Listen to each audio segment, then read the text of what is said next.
Sholay film 1975 उसकी shooting चल रही थी। एक बहुत बड़ी हरकत हो गई थी।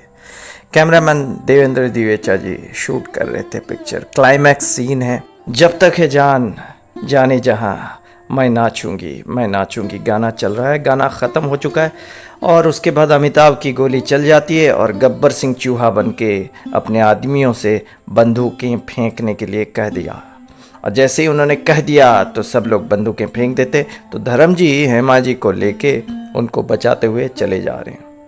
अब वहाँ पे कैमरामैन देवेंद्र दिवेचा जी, सिनेमाटोग्राफर जो हैं वो, और रमेश सिप्पी जो डायरेक्टर हैं, बिहाइंड द कैमरा रह के इंस्ट्रक्शन दे रहे हैं। धर्म जी को कहा गया कि आप हेमा जी को लीजिएगा और वहाँ पे जो पेटियाँ पड़ी हुई है जिसमें कारतूस यानी कि जो गोली और गोला बारूद है वो पड़ा हुआ है, बंदूक एक है, वो लेके आप चले जाइएगा और आपको कुछ नहीं करना है, सीधा घोड़े पे बिठाना है हेमा जी को और एक ही टेक में उसको देना है, क्योंकि उस समय शाम का वक्त था लगभग और पैसा उतना नहीं था कि बार बार रीटेक कर सकते हैं। तो यही इंस्ट्रक्शन था।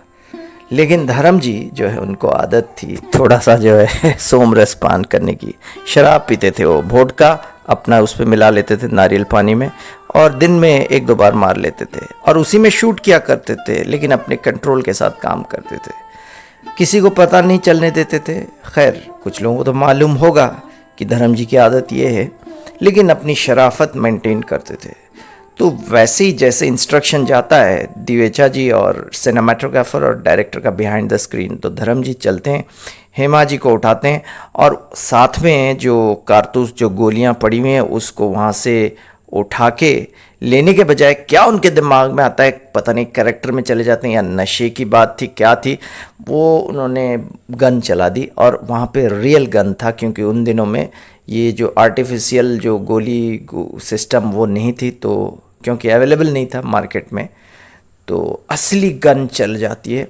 और लकीली देवेंद्र दिवेचा जी और उनकी टीम को गोली नहीं लगती है, पास से ही गुजर जाती है, वो लोग बच जाते हैं। लेकिन डीओपी जो है, डायरेक्शन ऑफ फोटोग्राफी, देवेंद्र दिवेचा जी नाराज़ होके रमेश सिप्पी से कहते हैं कि भाई पैकअप, मैं अब काम नहीं करूँगा इस धर्मेंद्र के साथ। शराब पी के ये सब हरकतें करता है। शोले की शूटिंग रुक जाती, लेकिन किसी ना किसी तरीके से उनको मनाया जाता है और काम शुरू किया जाता है नेक्स्ट डे। लेकिन उस दिन तो पैकअप हो जाता है because of Dharmendra ji this activity with drinking habit. उसके बाद वार्निंग दी जाती है, लाइफ टाइम वार्निंग धर्मेंद्र को, कि कभी भी असली गन ऐसे मत चलाना और तुम शराब शूटिंग के दौरान मत पीना। खैर धर्मेंद्र जी का करियर आगे निकलता रहता है, क्योंकि वो बेसिकली एक नेक इंसान होते हैं। और आप जुड़े रहिए, डिजिटल रेडियो को सुनते रहिए। ओम साई राम, जय साईनाथ।